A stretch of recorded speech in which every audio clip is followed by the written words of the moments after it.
Olá, sou o professor Eustáquio, do IFTM Campus Uberaba. Bem, o tema é sobre Guerra Fria. A Guerra Fria, ela se inicia após a Segunda Guerra Mundial. Alguns historiadores consideram que, na verdade, ela já nasce em 6 e 9 de agosto de 1945, quando os Estados Unidos jogaram as duas bombas atômicas contra o Japão. E a partir daí se inicia o risco iminente de uma guerra nuclear, o Holocausto. O historiador Raymond Aron, sintetizando a Guerra Fria na frase "a guerra era improvável e a paz impossível", exatamente porque, com o desenvolvimento dos arsenais nucleares, a bomba atômica e depois com a própria bomba de hidrogênio, o risco iminente de uma destruição mútua entre Estados Unidos e a União Soviética, exatamente porque se houvesse um embate direto entre as duas megapotências, o planeta seria destruído. O arsenal, diante da corrida armamentista, era tão potente que daria para destruir o planeta algumas vezes. Mas, ao mesmo tempo que a guerra era improvável pelo risco desse holocausto nuclear, a paz também era impossível, porque a rivalidade, a pressão política, as agressões e a própria rivalidade, gerando a chamada bipolaridade mundial, a busca de poder incessante para superar o inimigo, a paz é impossível. Não é? E, diante disso, se o embate direto entre as duas potências era improvável, alguns conflitos regionais mais localizados, como Guerra da Coreia, Guerra do Vietnã, né, e outros mais, tornava a paz também impossível. Foi um momento extremamente tenso da história mundial, que começa em 1945 e, durante praticamente 50 anos, o risco de um horror nuclear era constante. E termina ao fim do Império Soviético, em 1991. É isso que veremos a partir de agora. Bem, a Guerra Fria foi o conflito, ao mesmo tempo ideológico, entre o sistema capitalista e comunista, um confronto político por áreas de influência e, por que não dizer também, um conflito econômico entre os blocos norte-americano e soviético. E durante esse período, não é, havia muita rivalidade em propaganda, espionagem, pressões políticas e, principalmente, essas áreas de influência foram marcadas também por conflitos armados. A própria implementação das ditaduras na América Latina, né, patrocinada pelos Estados Unidos, na época Kennedy, depois Eisenhower, né, e o próprio Nixon, né, Lyndon Johnson, melhor dizendo, substituindo Eisenhower, Lyndon Johnson, tudo isso era para conter o comunismo. E no próprio pós-guerra, né, com a descolonização, com o enfraquecimento dos países europeus no pós-guerra, né, ocorrem os processos de descolonização de África e Ásia. E assim, nessas áreas mais periféricas da Guerra Fria, elas se tornaram, então, áreas de embate, conflitos quentes. Exemplo da Guerra do Vietnã, da própria Guerra da Coreia, que veremos ainda hoje. Bem, aqui o mundo bipartido, né? Entre capitalista e socialista. E os pontos mais tensos, né? A crise de Berlim, quando, pela Conferência de Potsdam, dividiram o território alemão e a própria capital. A crise na Grécia, a guerra da Indochina, que é a guerra do Vietnã, e a guerra da Coreia. E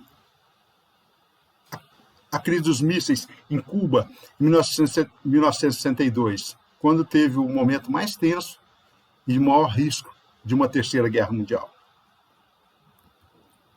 Bem, conforme já dissemos, Estados Unidos e União Soviética dividiu o mundo entre dois blocos e passam a concorrer por espaços em áreas de influência. E as estratégias, propaganda, hostilidade, espionagem, rivalidade política, econômica, em todos os setores, até mesmo as Olimpíadas, eram áreas de embate. Conquista espacial, não é? A própria corrida armamentista, se o inimigo se armava, você não poderia ficar para trás. E aí já produzia imediatamente uma arma superior. Essa disputa territorial em áreas de influência e guerras regionalizadas. E é nesse período também as alianças militares, né, formando blocos hegemônicos na Coreia, Vietnã, América, África e Ásia. E seu término com o fim do bloco soviético. A queda do próprio Muro de Berlim no final dos anos 80 e o fim da União Soviética nos anos 90. Bem, a expressão cortina de ferro foi cunhada pela primeira vez pelo primeiro-ministro britânico, Winston Churchill, alertando o presidente Truman, que substitui o presidente Roosevelt no pós-guerra, né? Estabelecendo que o poder da União Soviética era tamanho que, se os Estados Unidos não ficassem alertas, a União Soviética dominaria o mundo e seu modelo socialista. Assim, diante dessa situação, é alertado pelo Winston Churchill, o britânico Winston Churchill, né? Os Estados Unidos lançaram a doutrina Truman de contenção ao comunismo e a própria OTAN e o Plano Marshall, que são instrumentos de contenção do socialismo. E assim, a Europa foi dividida numa grande cortina de ferro. O lado oriental, socialista, e o lado ocidental, capitalista.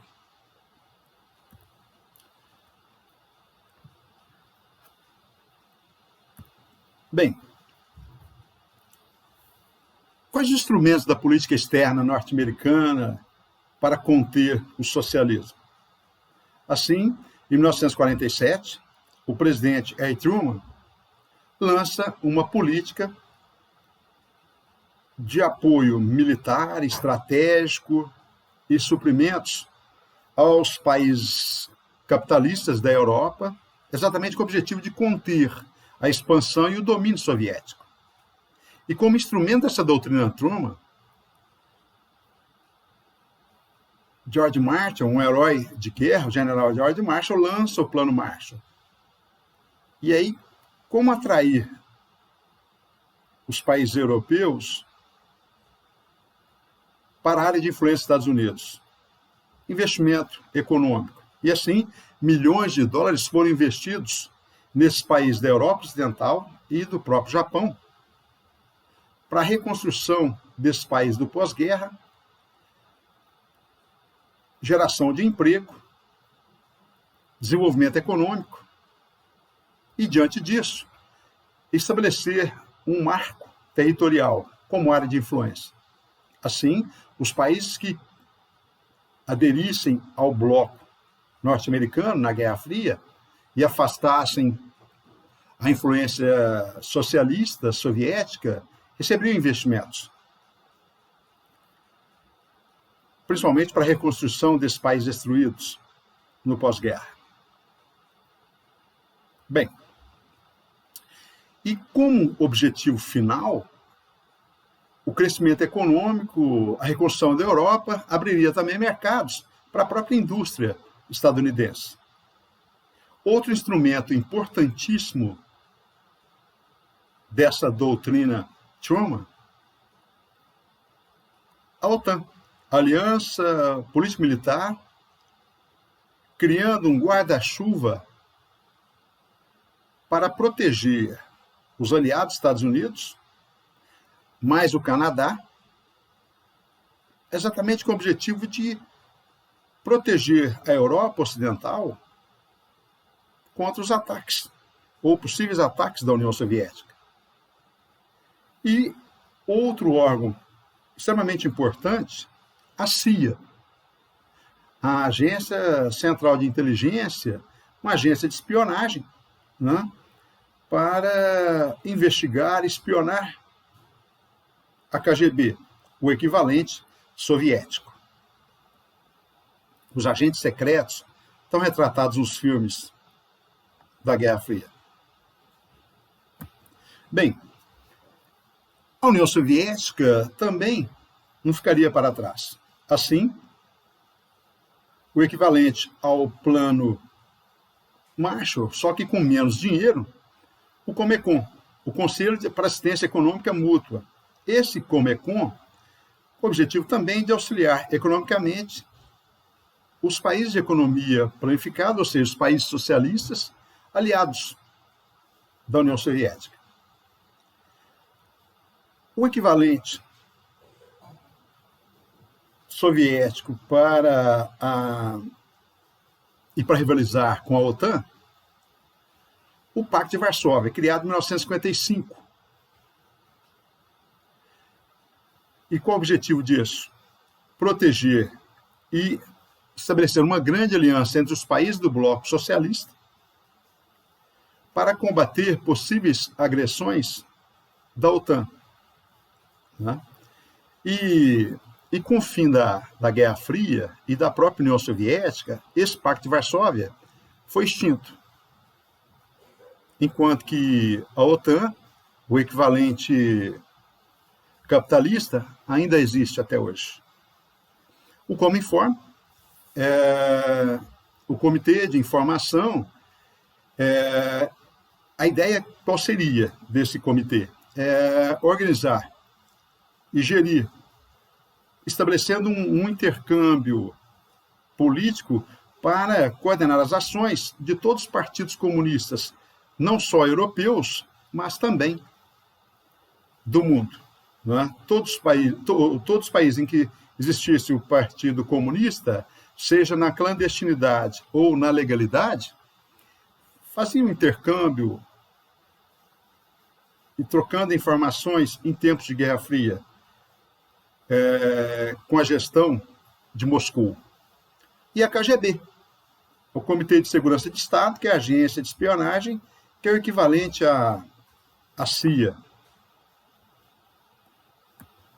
Bem, quais estratégias da Guerra Fria?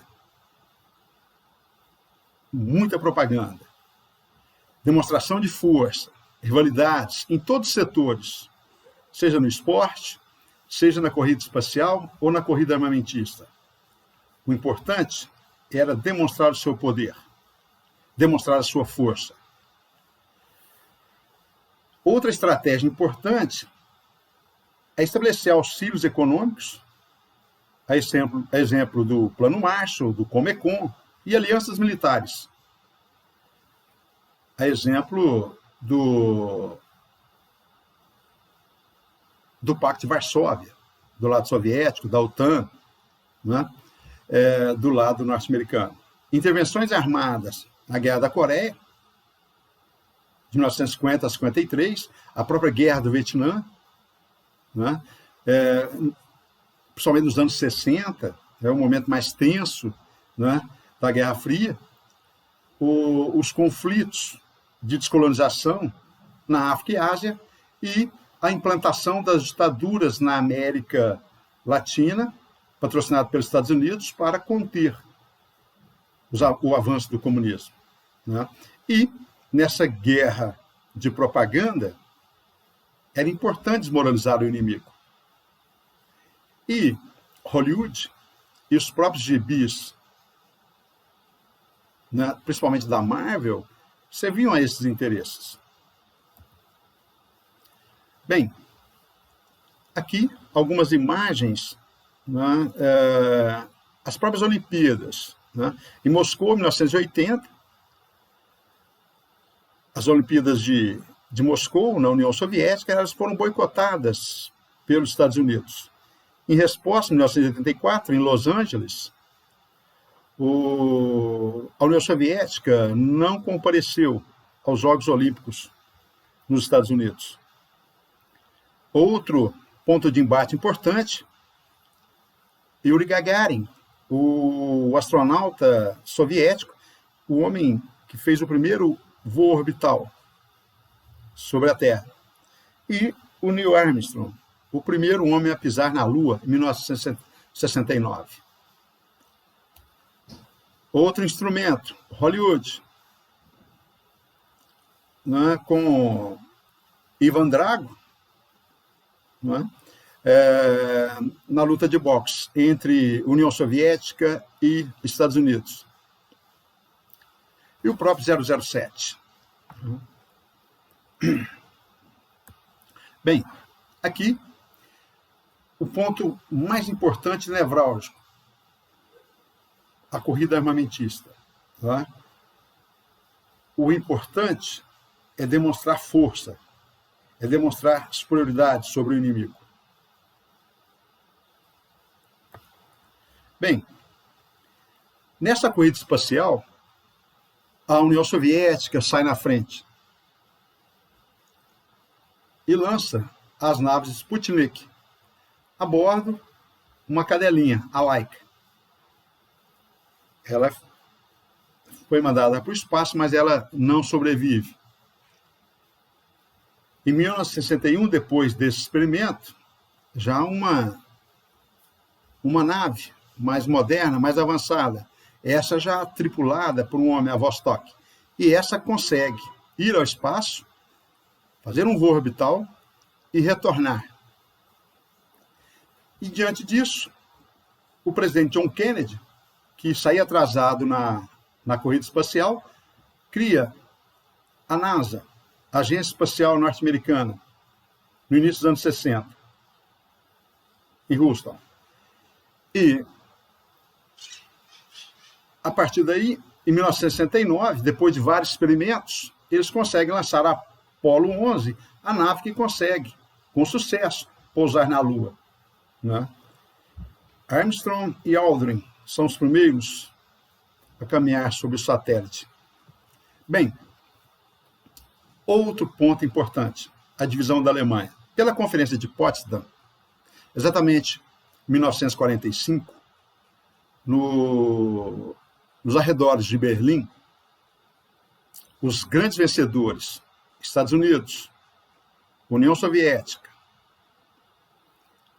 França e Inglaterra, resolveram definir a divisão da Alemanha, a Alemanha nazista. Aí, qual é o objetivo? Desnazificar a Alemanha. Então, diante disso, dividiram a Alemanha em zonas de influência capitalista e socialista, Alemanha Ocidental capitalista, sob orientação dos Estados Unidos, França e Inglaterra, e a Alemanha Oriental, com capital em Berlim Oriental, socialista, sob influência da União Soviética. Agora, isso causa um fato bastante complexo. Por quê? Berlim também foi dividida em Berlim Ocidental, capitalista, e Berlim Oriental, socialista. E assim, Berlim Ocidental ficava ilhada no oceano socialista. Vejam que Berlim Ocidental ficava em território soviético. E assim, diante de tanta tensão da Guerra Fria, essa situação acaba gerando a crise de Berlim. E, posteriormente, a própria construção do Muro de Berlim, o maior símbolo da Guerra Fria. Assim, ao final dos anos 40, exatamente no pós-guerra, os Estados Unidos, através do Plano Marshall, passa a investir com milhões de dólares para reconstruir a Alemanha. E Berlim Ocidental e a própria Alemanha Ocidental tornariam-se vitrines do capitalismo, para demonstrar para o mundo que o capitalismo era superior ao socialismo.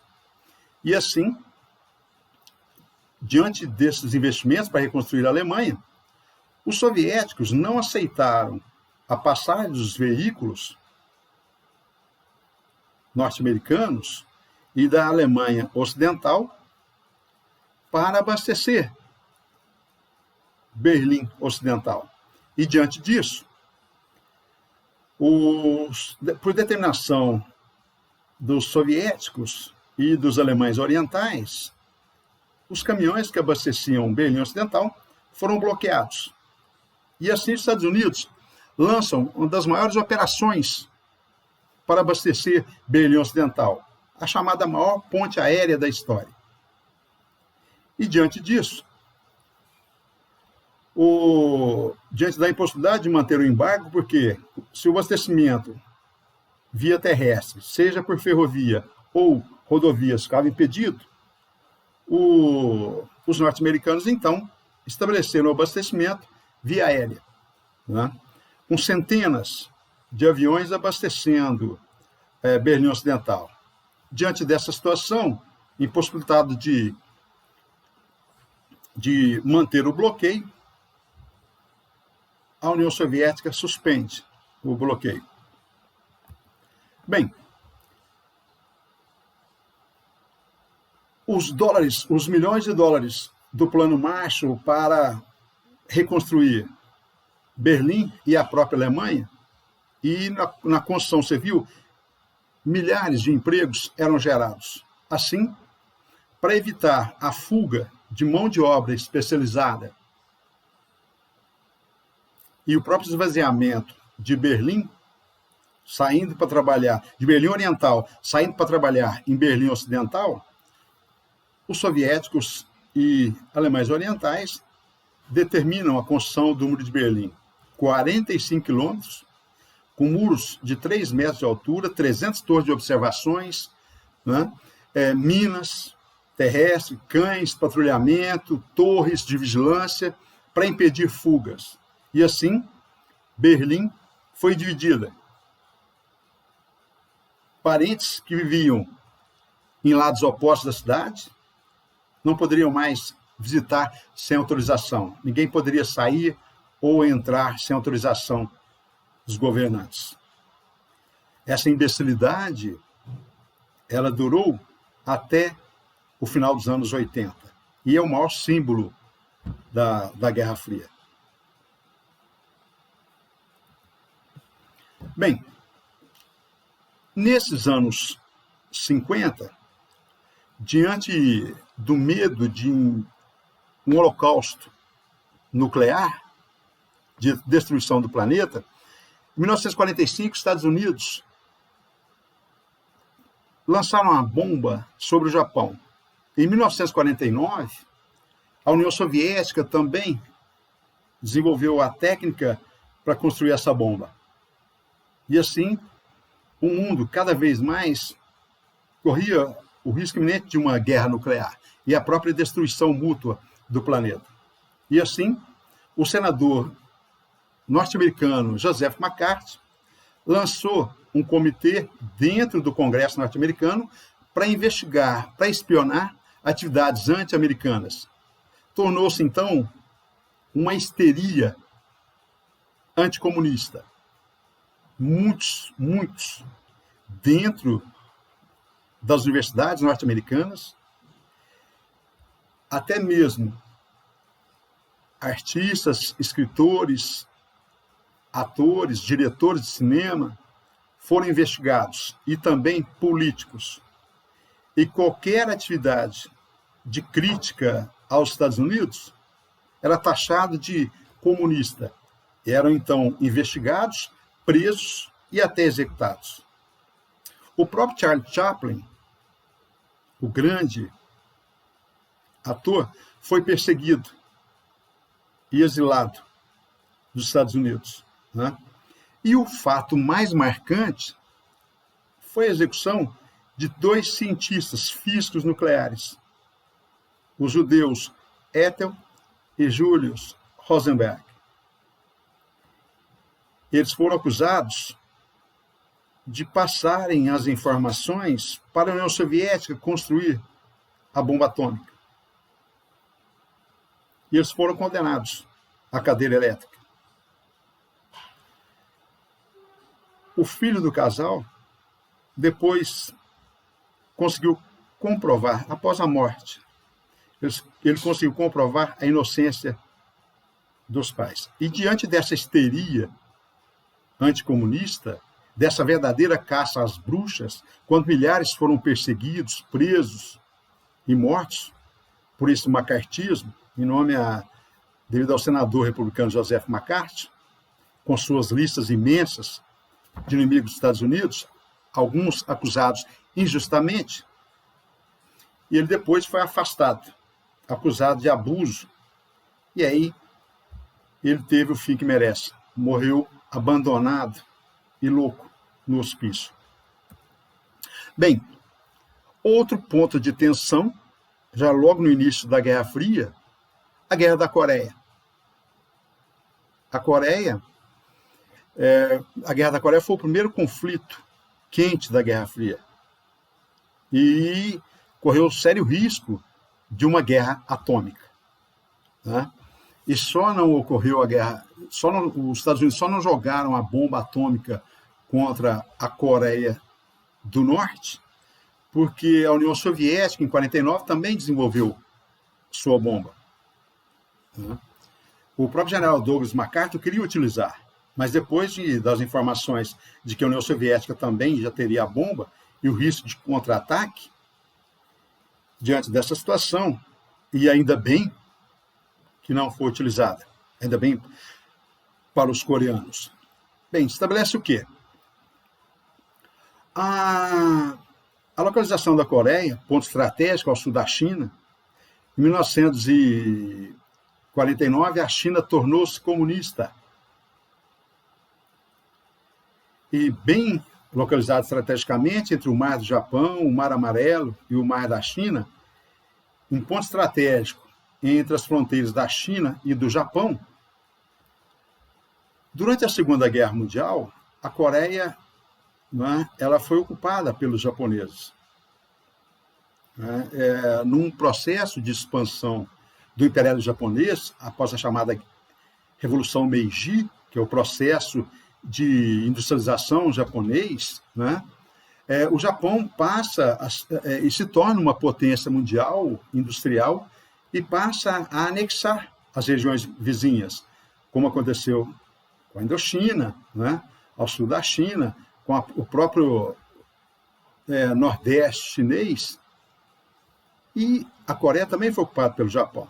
Assim, em 1945, com a derrota japonesa, tropas da ONU intervêm, estabelecendo que a Coreia seria dividida pelo paralelo 38, conforme a imagem, estabelecendo que a Coreia do Norte seria área de influência socialista e a Coreia do Sul sob área de influência capitalista. E depois haveria um plebiscito e a população escolheria qual o destino, socialista ou capitalista. Bem, e assim, esse embate acaba gerando atritos de ambas as partes, acaba gerando o conflito, né? E a Coreia do Norte ataca o Sul com apoio da China e da União Soviética para unificar as duas Coreias sob a bandeira socialista. Tropas da ONU e dos Estados Unidos contra-atacam e invadem a Coreia do Norte. E assim, diante desse embate, em 1953, diante da impossibilidade de haver vencedores, com apenas 3 anos de guerra, em torno de 3 milhões de pessoas morreram, as Coreias foram divididas permanentemente pelo paralelo 38 graus. A Coreia do Norte permaneceu comunista até hoje, enquanto que a Coreia do Sul, capitalista. E a própria Coreia do Sul, como país capitalista, né, passa a receber grandes investimentos, né, principalmente dos Estados Unidos. Com o fim da União Soviética e o fim da ajuda, do financiamento do Comecon, né, soviético, a Coreia do Norte, né, a partir do final da Guerra Fria e o fim da União Soviética, nos anos 90, né, a Coreia deixa de receber investimentos e passa por uma grande crise econômica. Mas teve grandes investimentos na área de saúde e principalmente de educação, né? E a Coreia do Norte hoje faz parte do eixo do mal, né, como inimigo dos Estados Unidos. E é uma ditadura, é um dos países mais fechados do mundo. Aqui o número de mortos. Os aliados dos Estados Unidos, as tropas da ONU e dos Estados Unidos, 17 mil mortos, 142 mil dos Estados Unidos, 300 mil da Coreia do Sul e 1,5 milhão de mortos da Coreia do Norte e da China. Aqui, uma refugiada da guerra. Bem, outra característica importante desse período foram os processos de independência dos países afroasiáticos.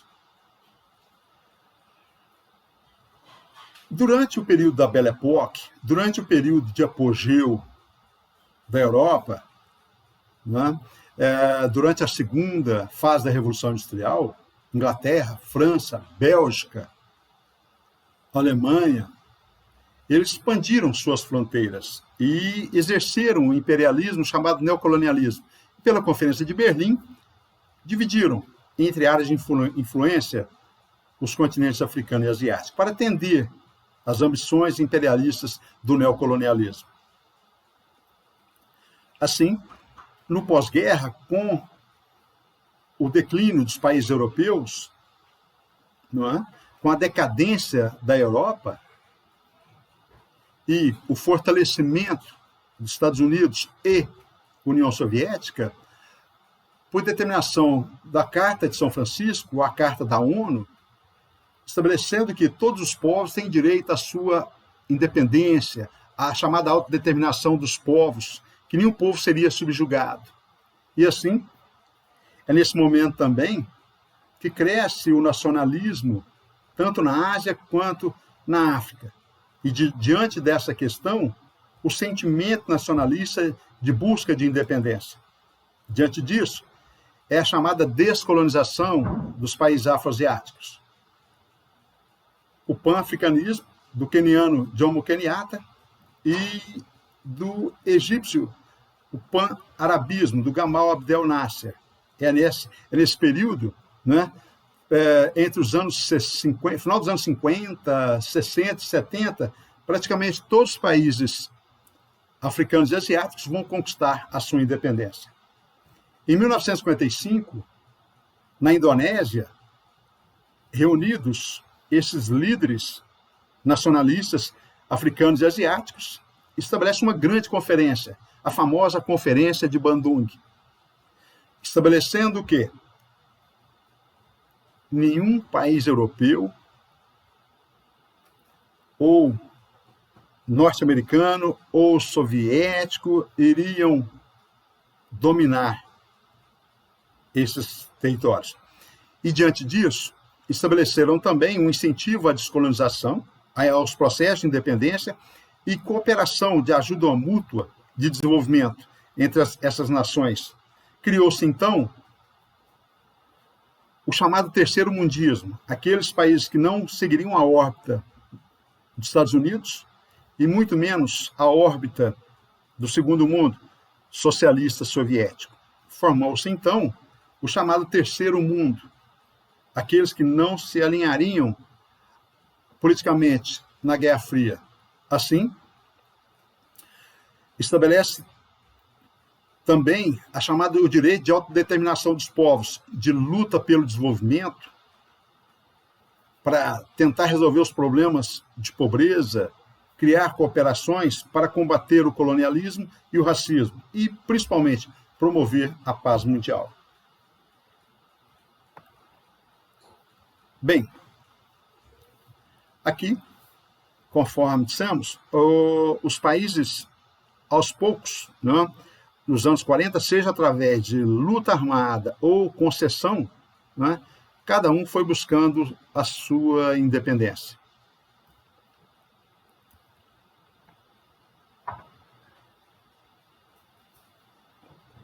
Seja através de guerras civis, e a maioria dos países que fizeram guerras civis de busca de independência, eles foram financiados, inclusive com capital, armas, financiamento estratégico, informações e até soldados.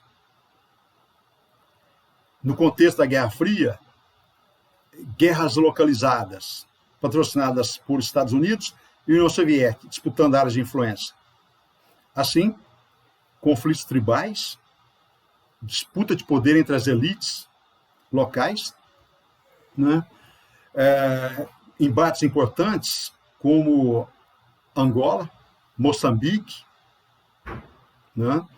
A própria Guerra da Argélia, enfim. São guerras localizadas no contexto da Guerra Fria. A própria Indochina, né? A própria Coreia, disputando áreas de influência. Ou acordos diplomáticos, com concessões. Como exemplo, a independência da Índia, né? A independência do Paquistão, a independência de Bangladesh, lá na Ásia. E esses países que conseguiram a independência por acordos diplomáticos, por tratados, eles aderiram ao capitalismo, né? E essa concessão de independência muito mais pacífica e menos traumática, houve o quê? A saída dos países colonizadores, principalmente ingleses, de seus territórios, e aí transferiram o poder para as elites locais. Essa elite local, africana e asiática, iam estudar na Europa e depois voltavam aos seus países com os hábitos, com a mentalidade europeia, né? E, apesar da independência,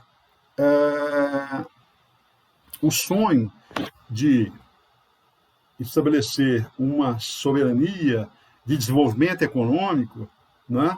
Os problemas graves ainda persistem, apesar da riqueza, né?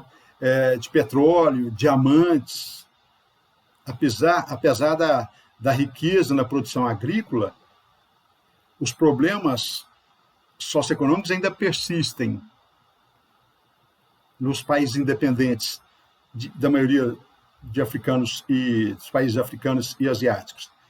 Os problemas ainda permanecem: dependência tecnológica e capital externo, os países subdesenvolvidos, né? A falta de investimentos em educação de qualidade para gerar profissionais mais qualificados. E acontece também nesses países mais pobres, há uma fuga de cérebros para os países mais desenvolvidos. o PIB é baixo, há uma dependência ainda de exportação de commodities agrícolas e minerais, elevadas taxas de analfabetismo, mortalidade infantil, doenças como AIDS, malária, enfim. E aliada a isso, a disputa de poder entre essas elites, com conflitos tribais, guerras civis e genocídio. E a maioria dessas guerras civis, disputa pelo poder, disputa pelas riquezas minerais desses territórios, incentivados pelas grandes potências. E o maior problema é que, desde a Conferência de Berlim, lá do final do século XIX, quando os países europeus dividiram a África e a Ásia, esses territórios, não se respeitou a soberania desses povos. E quando da independência, a rivalidade entre essas elites locais acaba gerando essas guerras. Bem, a Guerra do Vietnã, a guerra mais importante da Guerra Fria. O Vietnã, no sudeste asiático, ao sul da China, era a antiga colônia francesa, ocupada ainda lá no final do século XIX. Durante a Segunda Guerra Mundial, a Indochina, esse território, foi ocupado pelas tropas japonesas, o imperialismo japonês. E assim, nos anos 40, o Ho Chi Minh organiza um grupo revolucionário e conquista a independência do Vietnã. Esse Ho Chi Minh, um intelectual, um combatente, da elite local, socialista, ele consegue, junto com suas tropas, expulsar os japoneses. E assim, com a derrota do Japão, o Japão sai da Indochina e passa a ter a influência dos dois grandes blocos. Assim, de 1946 a 1954, a Guerra da Indochina explode, exatamente ao final da Segunda Guerra Mundial. Nessa quase década, quase 10 anos de combate na Guerra da Indochina, o exército comunista Viet Minh luta para expulsar os colonizadores num processo de luta pela independência, a Guerra da Indochina. Em 1954, na Batalha de Dien Bien Phu, os franceses são derrotados e expulsos do Vietnã. Estabelece, então, em 1954, na Conferência de Genebra, lá na Suíça, a França reconhece a sua derrota e reconhece a independência da Indochina. E, em retaliação, e com apoio da ONU dos Estados Unidos, até para fragilizar o país que adotaria a bandeira socialista pró-União Soviética e pró-China, pela mesma Conferência de Genebra, em que a França reconhece a independência, a ONU determina a divisão da Indochina em Vietnã, Laos e Camboja, sendo que o próprio Vietnã também seria dividido, conforme a imagem aqui, pelo paralelo 17 graus. Vietnã do Norte, comunista, e Vietnã do Sul, capitalista. E assim, a guerra civil continua, e acaba, logo após a explosão da Guerra da Indochina, a Guerra do Vietnã. A disputa localizada, uma guerra quente entre as duas megapotências. E, aliada a isso, os aliados dos Estados Unidos, junto com as tropas da ONU, contra a União Soviética e os exércitos da China. Bem,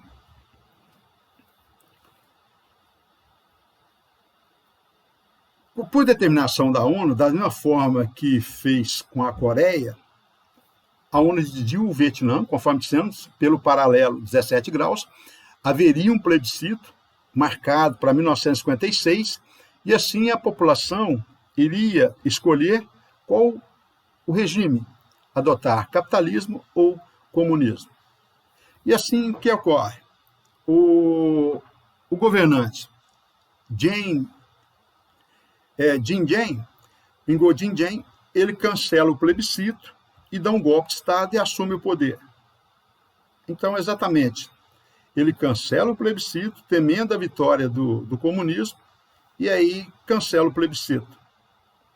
Isso acaba gerando a guerra do Vietnã, exatamente, envolvendo os dois grandes blocos. Aqui, a bandeira amarela com as listras vermelhas, o Vietnã do Sul, apoiado pelos Estados Unidos, e o Vietnã do Norte, apoiado pela União Soviética e pelos guerrilheiros vietcongs, os comunistas que atuavam no sul do Vietnã. Bem, conforme já falamos, o líder comunista Ho Chi Minh cria então a Frente de Libertação Nacional, comunista, financiada pela União Soviética. Cria-se então um grupo de resistência, os guerrilheiros temíveis vietcongs comunistas. E assim, o combate começa em 1959 e vai durar até 1975. Tropas norte-americanas vão dar toda a assistência, todo o investimento para o Vietnã do Sul, enquanto que as tropas do Vietnã do Norte vão receber financiamento da União Soviética. Né? Não se esqueçam, né? O mundo está bipolarizado, é a chamada Guerra Fria. Os Estados Unidos intervêm militarmente e aí vão sofrer uma grande derrota. Eles não conseguem. E por que os Estados Unidos não conseguiram derrotar o exército comunista do Ho Chi Minh? Né? Porque o território vietnamita ele é de floresta equatorial. E os Estados Unidos não tinham experiência nos combates em floresta equatorial. E outro detalhe importante: os Estados Unidos não poderiam utilizar arsenais nucleares, porque o seu inimigo também tinha arsenal nuclear. Diante dessa situação, os Estados Unidos, em 64, apesar da promessa do presidente Lyndon Johnson, que substituiu o presidente Kennedy, né, dizer que os Estados Unidos não entrariam nesse conflito, mas para não perder mais um aliado na Guerra Fria, os Estados Unidos começam com 20 mil soldados e, em 1968, o momento mais tenso dessa guerra, os Estados Unidos já tinham levado para o Vietnã mais de 500 mil de soldados, os marines. Aqui uma das estratégias de guerra dos vietcongs, né, o exército, os guerrilheiros comunistas, os túneis, né, e os norte-americanos não conseguiam encontrar. Por quê? Eles geralmente atacavam com tática de guerrilha, né, atacando com armadilhas, emboscadas, que os norte-americanos não conseguiam enxergar em campo aberto. Né? Aqui algumas armas, né, armadilhas simples, como essas aqui, e um inimigo ferido, é mais um peso. Por quê? Tem que tirar um outro soldado para carregá-lo. E assim, o auge do conflito, né, mais de 500 mil de soldados, os Estados Unidos perdem 50 mil soldados nessa guerra, enquanto que os vietnamitas são 2,5 milhões. Em 1971, já com o presidente Nixon, o republicano Nixon, que substituiu o democrata Lyndon Johnson, ele promete retirar as tropas da guerra. Mas antes disso, ele se aproxima da China, do Mao Tse Tung, e para neutralizar a influência soviética sobre o Vietnã do Norte, ele faz um pacto com a China e passa a atacar, ao mesmo tempo, os países vizinhos para combater o comunismo. Mas a China não era comunista? Por que China se aproximou dos Estados Unidos? Não é? É porque eles haviam rompido. China e União Soviética haviam rompido, não é? Nos anos 60. E, diante disso, em 1963, pelo Tratado de Paris, lá na França, os Estados Unidos, diante da impossibilidade de derrotar a resistência dos vietnamitas, eles abandonam a guerra e aí tiram as tropas. E a guerra civil continua. Em 1965, o Vietnã é unificado, sob a bandeira socialista, e a capital do Vietnã, Saigon, passa a se chamar Ho Chi Minh, que é o grande líder guerrilheiro comunista. Bem, por que essa guerra é tão marcante e até hoje é uma ferida aberta nos Estados Unidos? Porque nos anos 60, explode um movimento pacifista. A ideia qual é? Faça amor, não faça guerra. Essa guerra foi a primeira transmitida pela televisão, né? Os horrores da guerra eram transmitidos. E assim, diante da situação, como os Estados Unidos, e essa guerra também foram utilizadas armas químicas de destruição em massa. As aldeias vietnamitas, né, civis, foram covardemente atacados, bombardeados pelos norte-americanos. Napalm, agente laranja, um herbicida desfolhante, né? E essas armas químicas, além de desfolhar a floresta, mas qual o objetivo disso? Né? Porque muitos guerrilheiros vietcongues, eles atacavam à noite e de dia, se refugiavam nas aldeias, nas comunidades rurais. Né? E assim, os Estados Unidos perderam a guerra. Né? E os vestígios da guerra do Vietnã, até hoje, né? Alguns problemas sérios desenvolvidos por essas armas químicas, né, jogadas pelos Estados Unidos, os problemas de hiper e hipotiroidismo, problemas respiratórios, distúrbios imunológicos, diabetes tipo 2, problemas de Parkinson, circulatórios, câncer nos ossos, câncer no sistema linfático, leucemia, câncer pulmonar, enfim, problemas cardíacos, aborto, má formação dos fetos, enfim, esses horrores da guerra, até hoje, são marcantes no Vietnã. Bem, aqui é importante dizer que essa guerra foi a primeira transmitida pela TV. E assim,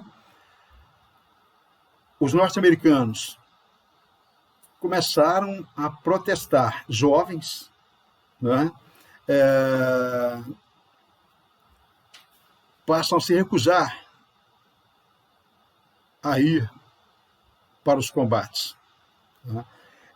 Os musicais, Woodstock, né, passam a mobilizar a população. O próprio movimento hippie, que cresce nesse momento, o próprio movimento de mobilização, né, defender os interesses norte-americanos a milhares de quilômetros dos Estados Unidos, nem território norte-americano era.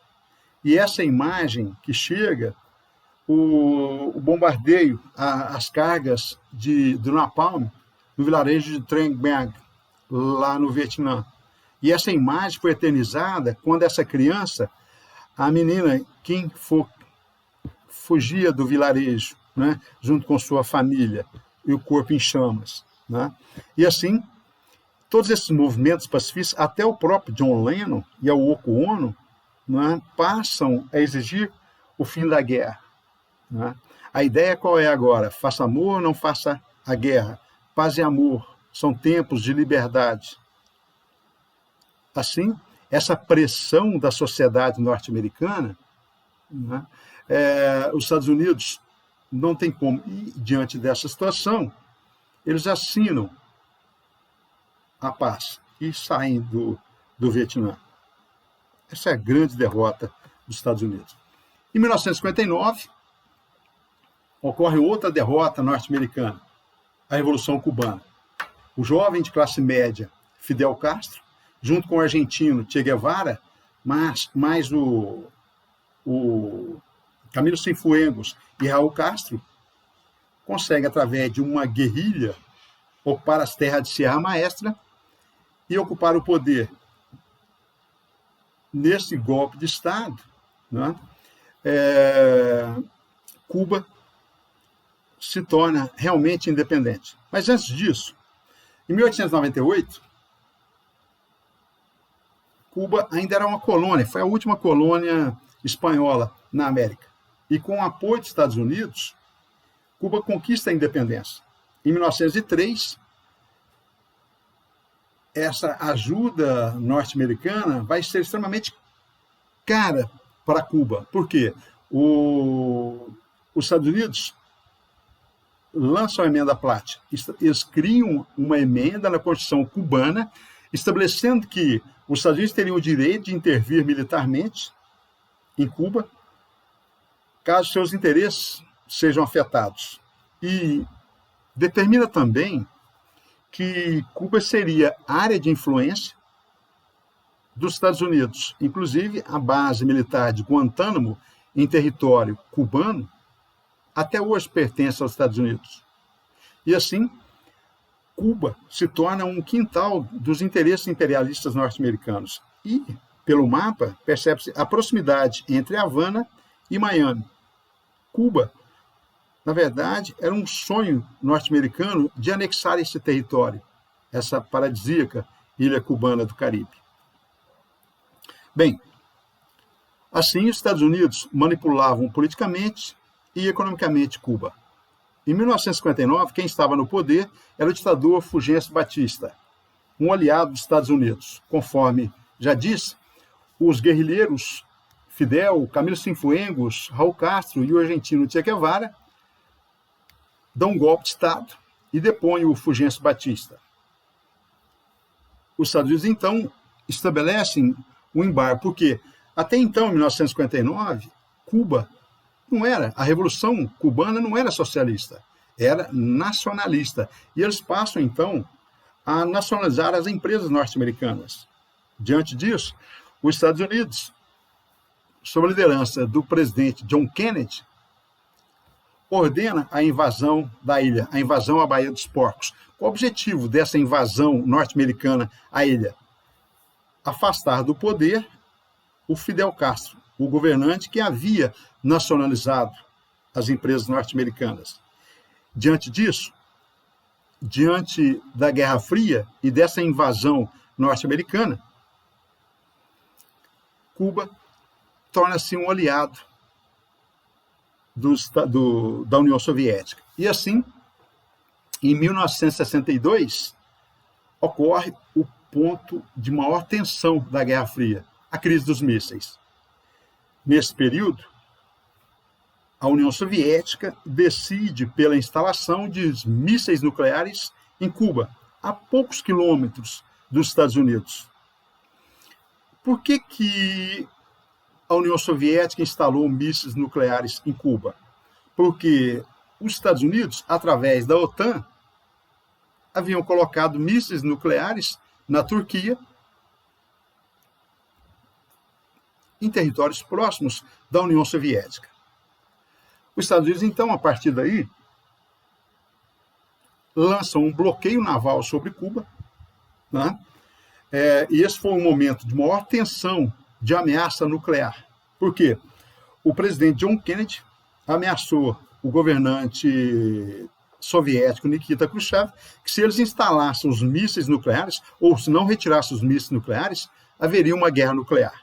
E a imprensa noticiou esse medo de um conflito nuclear que seria catastrófico para o planeta. Assim, os dois lados cederam. Estados Unidos retiraram os mísseis da Turquia e Cuba retirou os mísseis. A União Soviética retirou os mísseis de Cuba. Em retaliação, Cuba é expulsa da Organização dos Estados Americanos, sob pressão dos Estados Unidos, né? E Cuba retira os seus mísseis, ou melhor, a União Soviética retira os mísseis de Cuba e Kennedy promete que não invadiria mais o território cubano, né? E Cuba, a partir daí, passa a se tornar uma vitrine do socialismo, com grandes investimentos. Inclusive, a economia cubana passa a receber pesados investimentos do Comencon, né, do Conselho de Assistência Mútua, investimentos para a modernização do seu parque industrial, né? Inclusive, a economia cubana passa a ser subsidiada. Vários técnicos, engenheiros, médicos soviéticos são levados para Cuba para modernizar o país. Inclusive, a economia cubana ela passa a ser subsidiada pela União Soviética, né? Através do Comecon, né? Da mesma forma que o Japão, a Europa Ocidental recebiam investimentos do Plano Marshall dos Estados Unidos. Bem, outra questão que já havíamos falado, que os golpes militares na América Latina e em outros locais do planeta foram financiados pelos Estados Unidos. Temia-se o risco de uma cubanização da América Latina, temia-se o risco de que, a partir de Cuba, o embrião do comunismo se expandiria para o restante da América Latina. E o medo dos Estados Unidos que se o maior país da América Latina aderisse ao comunismo, os Estados Unidos perderiam a Guerra Fria aqui na América. Assim, olha a frase do Henry Kissinger, o secretário de Estado de Políticas Internacionais dos Estados Unidos: onde for o Brasil, irá também a América Latina. E, diante disso, em 1964, houve a instalação do golpe militar no Brasil, sob liderança do general Humberto de Alencar Castelo Branco, apoiado pelas elites brasileiras, né, o golpe militar. E qual que é o pretexto? De que o João Goulart iria implantar o comunismo no Brasil. Da mesma forma, em 1973, foi a vez do Chile, com a deposição do Salvador Allende. E o Salvador Allende, ele foi eleito democraticamente em 1970, quando ele passou a governar. Os Estados Unidos, então, iniciou um boicote ao Chile, que havia implantado democraticamente por via eleitoral o socialismo, e através de um golpe de Estado general Pinochet, o Chile se torna um aliado forte dos Estados Unidos. Da mesma forma que a ditadura militar foi uma aliada forte dos Estados Unidos no combate ao comunismo soviético. Em 1976, a viúva de Perón, que estava no poder, também foi deposta por um golpe de Estado feito pelo general Jorge Videla, da Argentina. E assim, vejam, outros países como a própria Bolívia, Chile, Peru, Uruguai, todos eles vão adotar regimes ditatoriais pró-Estados Unidos. Inclusive, na América Latina, os Estados Unidos criaram a chamada Operação Condor, né, para espionar e trocar informações junto com essas ditaduras militares para combater os guerrilheiros comunistas, que geralmente eram treinados em Cuba e financiados pela União Soviética. Tempos tensos de Guerra Fria. Bem, nos anos 50, morre o grande líder soviético, Joseph Stalin, o ditador Joseph Stalin. E o novo governante, Nikita Khrushchev, lança a chamada coexistência pacífica, estabelecendo que, já que não daria para destruir o inimigo, tal potencial militar, já que essa paz era impossível, não é? Já que as duas potências não poderiam se autodestruir, Nikita Khrushchev começa uma aproximação de degelo, a chamada desestalinização da União Soviética. E ele passa a denunciar os crimes do ditador Stalin e começa uma nova postura política de degelo da Guerra Fria, para evitar exatamente um conflito nuclear catastrófico. Assim, nesse período, há um afrouxamento das tensões. E nos anos 60 até os anos 70, essa coexistência pacífica passa a chamar de extensão, de afrouxamento das tensões. Exatamente, eles passam a realizar acordos diplomáticos para evitar um conflito nuclear, não só de bombas atômicas, mas também de bombas de hidrogênio, capaz de destruir o planeta, tal potencial de destruição capaz de deslocar até o eixo terrestre. Assim, vários tratados diplomáticos foram assinados de reduzir os arsenais nucleares e manter a paz mundial. E, assim, Estados Unidos e União Soviética assinam o Tratado SALT I, procurando limitar essas armas nucleares. E, nos anos 70 também, o SALT II. Né? Aqui nessas imagens, né, vemos aí, né, a diminuição dos arsenais nucleares, né, entre o SALT I e SALT II, mas com muita desconfiança entre as nações. Então, vejam que há já uma boa vontade em reduzir os arsenais nucleares, diminuir as tensões nessa disputa, nessa corrida armamentista. Bem, fim da Guerra Fria, já estamos nos anos 80. A União Soviética passa a sofrer uma forte crise econômica.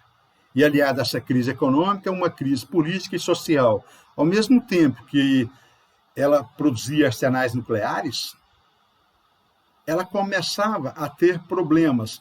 O socialismo não conseguia competir em dar uma qualidade de vida em termos de consumo, não é, para os soviéticos. Em 1985, Mikhail Gorbachev, esse da direita, foi eleito, o jovem Gorbachev. E aí ele lança duas políticas, a perestroika, estabelecendo uma abertura para a economia de mercado, tal como a China fez, no sentido de que, dentro do socialismo, estabelecer um capitalismo de mercado, né?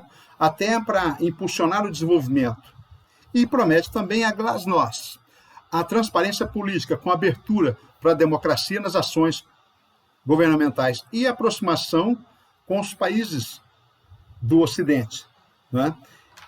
Diante dessa situação, a crise econômica e com a própria democracia se implantando no país, as críticas muito fortes.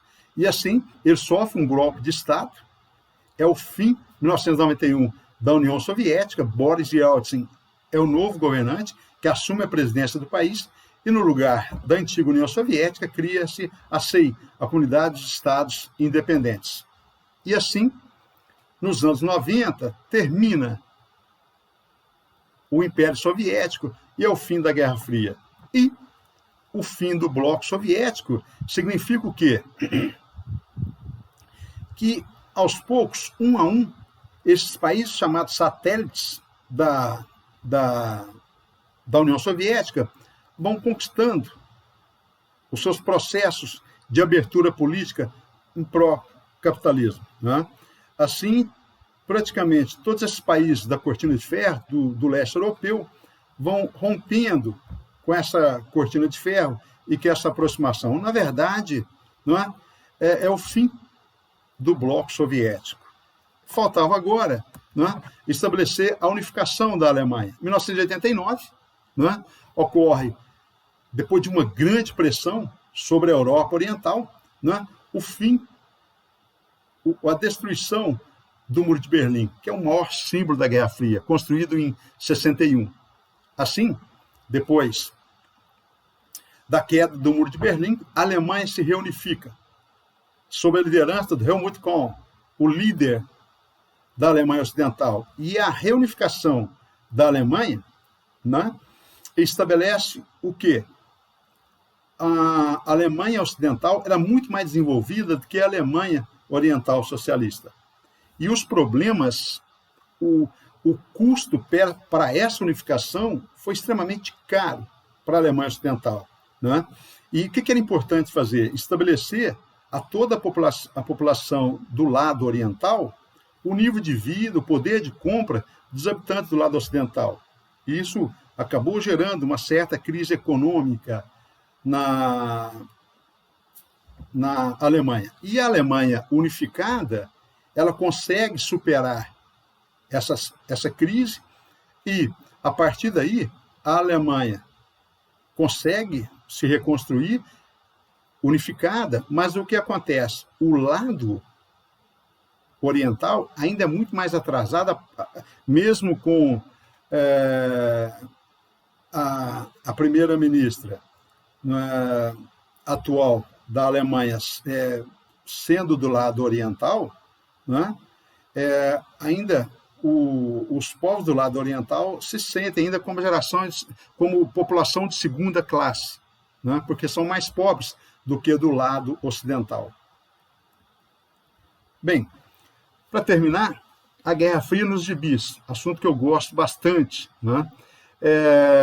E a propaganda, por que não dizer, utilizada também até para influenciar as crianças de que o comunismo ele deveria ser combatido a qualquer custo. Os personagens da Marvel e da DC Comics foram inseridos nesse contexto, né?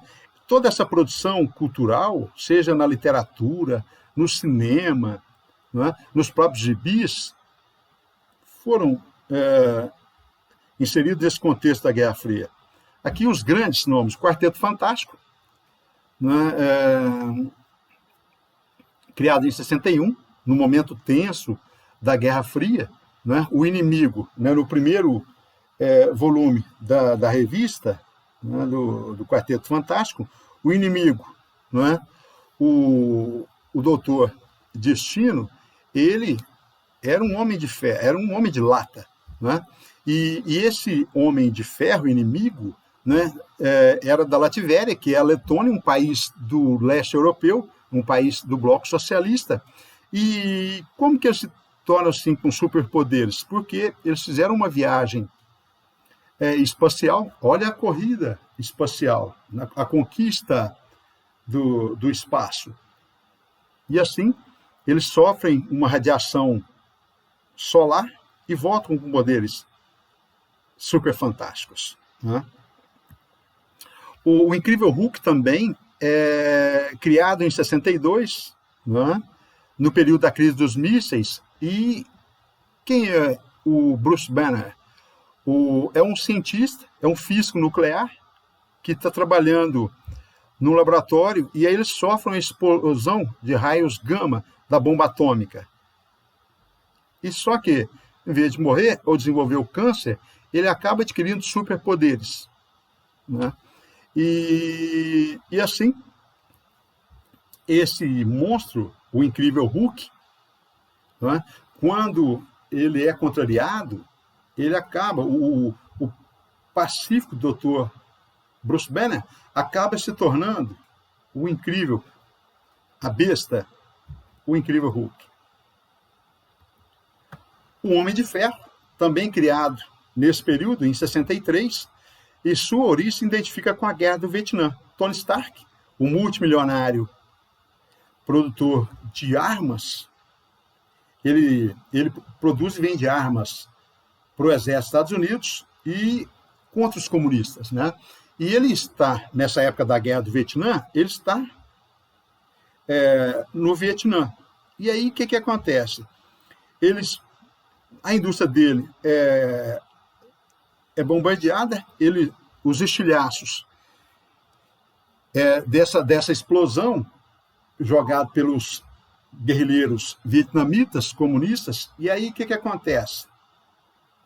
Ele faz uma arma, né? Aprisionado, ele faz uma arma, né?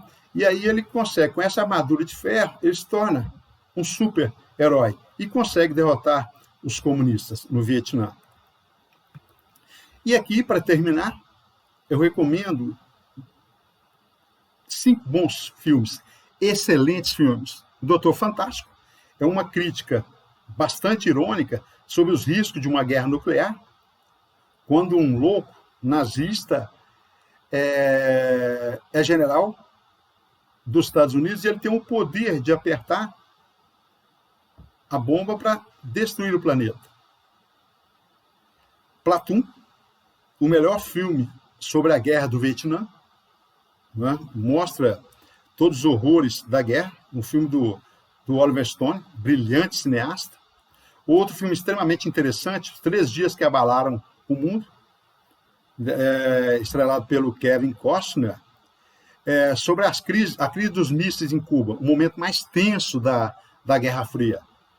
Adeus Lenin retrata o fim da Alemanha, o fim do Império Soviético e a influência disso na Alemanha, no fim com o fim e a destruição do Muro de Berlim, não é? A Alemanha Ocidental integrando a Alemanha, unificando a Alemanha Oriental, e o saudosismo dos berlinenses orientais socialistas com o fim e a incorporação desse novo mundo capitalista. E o último aí, boa noite, boa sorte, sobre a histeria de caça às bruxas do macartismo, não é? Nos Estados Unidos. É isso. Um abraço.